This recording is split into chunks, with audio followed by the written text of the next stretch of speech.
Je viens de Côte d'Ivoire. Voilà. Donc ça c'est dit, c'était vraiment pas une vanne, donc je viens de Côte d'Ivoire. Et puis je suis très fier de venir de Côte d'Ivoire. Vous savez, moi mon père il est arrivé en Côte d'Ivoire, à la base il partait en France. Et ça a été très dur pour nous de l'apprendre quelques années plus tard.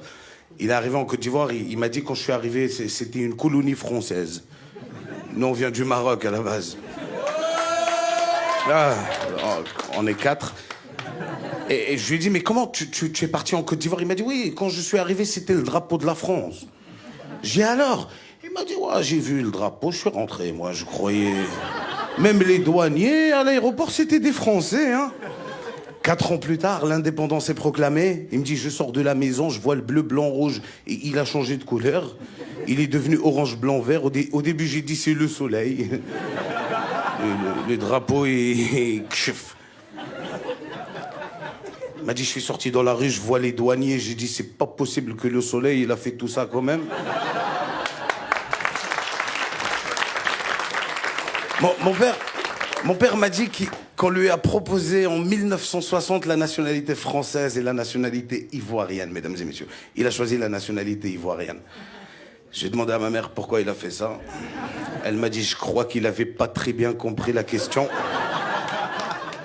Mais attention, moi je suis très content aujourd'hui de vivre en Côte d'Ivoire. Je vous le dis très sincèrement, c'est vraiment du fond du cœur. Je suis très content parce que contrairement à tous mes amis qui sont passés là avant, qui font le tour de l'Europe, moi je fais le tour de l'Afrique et c'est complètement différent, je vous jure. On vit des choses en Afrique qui ne se passent qu'en Afrique et heureusement parce que vous n'êtes pas prêts, je vous jure.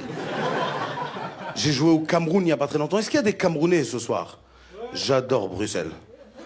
J'ai joué au Cameroun il n'y a pas très longtemps, je te jure. Les Camerounais, ils sont magnifiques, ils sont expressifs. Tu joues au Cameroun, le public, il parle avec toi. Je suis en train de faire mon spectacle, à un moment, il y a un gars qui s'est levé de sa chaise, il m'a dit « Voilà, tu as raison.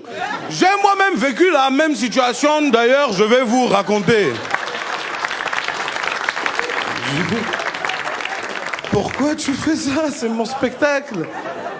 Je suis allé jouer au Congo, mesdames et messieurs, j'adore. Ouais, il y a que ça en Belgique, c'est incroyable, hein. J'adore les Congolais. Pourquoi les Congolais, vous mettez I à la place de U et U à la place de I? Non mais c'est vrai, vous savez dire les deux, quoi. Mettez chacun à sa place. Je suis arrivé, il m'a dit, ne passez pas par là-bas, c'est un sens unique. Mais change ça. Première question qu'on m'a posée à l'aéroport de Kinshasa, il m'a dit, oh Zoloba Lingala. J'ai dit, tu dis quoi? Il m'a dit, vous avez une arme sur vous. J'ai dit, non. Il m'a dit, tenez, vous allez en avoir besoin. J'adore les Congolais, c'est vrai. Je suis allé au Gabon, j'adore les Gabonais. Les Gabonais, c'est le seul être humain au monde qui te répond à une question par une question. Peu importe, tu dis au Gabonais, il est quelle heure? Il te dit, quelle heure tu veux qu'il soit? J'ai dit à un Gabonais, pourquoi quand on vous pose une question, vous répondez par une question? Il m'a dit, qui t'a dit ça? J'ai abandonné. Moi, je viens de Côte d'Ivoire. La Côte d'Ivoire est très différente de tous les pays d'Europe que j'ai pu visiter. Je le dis parce qu'il n'y a pas très longtemps, j'étais à Paris. Mon téléphone a sonné. J'ai dit oui, allô chérie. Le taxi, j'étais dans un taxi. Il a compris que j'allais parler avec ma femme. Il a mis des boules quies dans ses oreilles pour pas écouter ma conversation. Je vous jure. Ça s'appelle avoir de la discrétion. J'étais à Abidjan. J'ai dit oui, allô chérie. Le taxi, il a baissé le son de la musique. Non seulement il écoute ta conversation, mieux, il participe à ta conversation.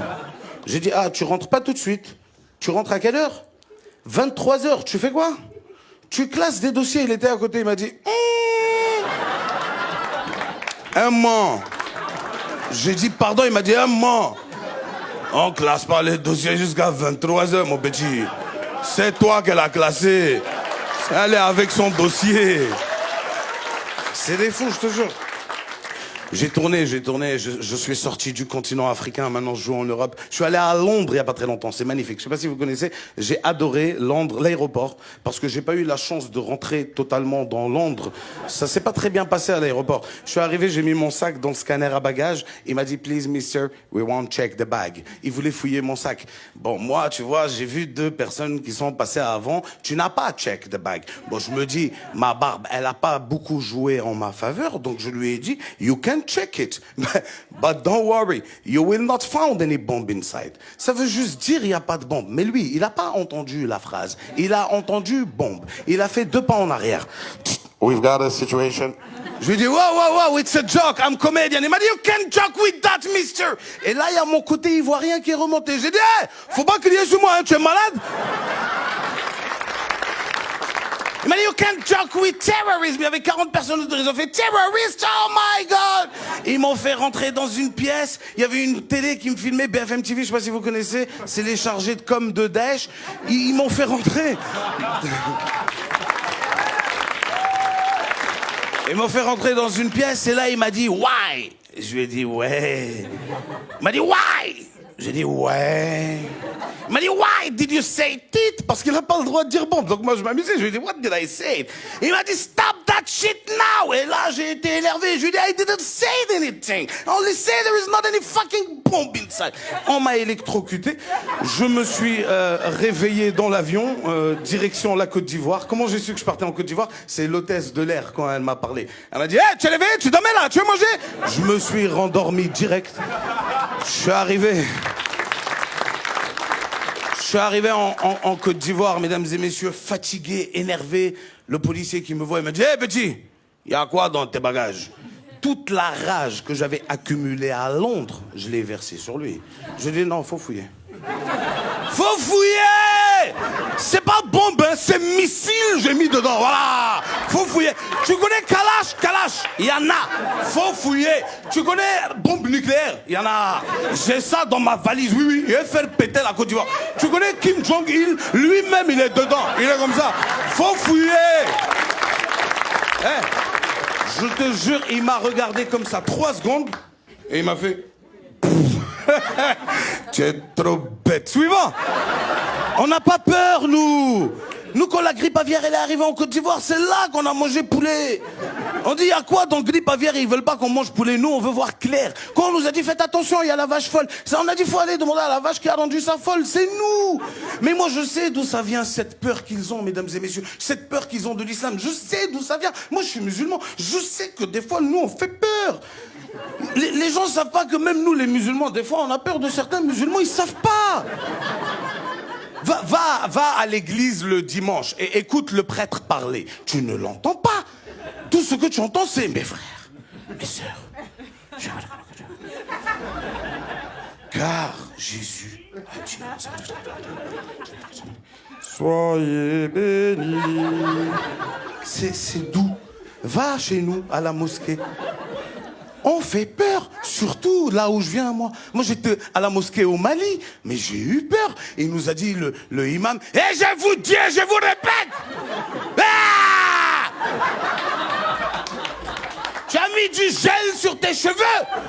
Il est à Jahannam. » Pourquoi tu fais ça? Tu fais peur. À un moment, il nous a expliqué, il nous a dit, vous croyez que ceux qui vont s'éclater aux États-Unis, là, c'est des musulmans? Non, non, non, non, non. On dit que l'islam est une religion qui fait peur. Moi, je fais peur. Non, non, non, non, non.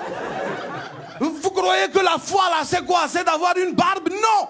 J'ai une chèvre à la maison qui a une barbe. Est-elle musulmane? Je ne crois pas. Vous croyez que la foi, c'est d'avoir un foulard? Elvis Presley, là, il mettait un foulard sur sa tête, mais il n'est pas musulman. La foi, mes frères, est dans le cœur. Et quand il a touché comme ça, il a remarqué que son portable a disparu.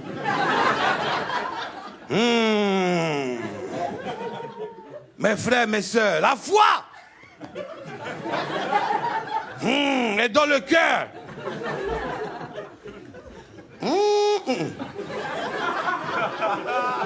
Mes frères, mes sœurs, la foi...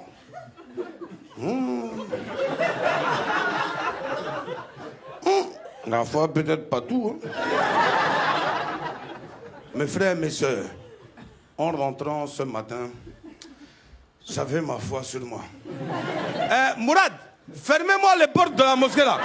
Bâtard qui a soulevé ma foi, Wallah, il va déposer. Merci, Tarmac.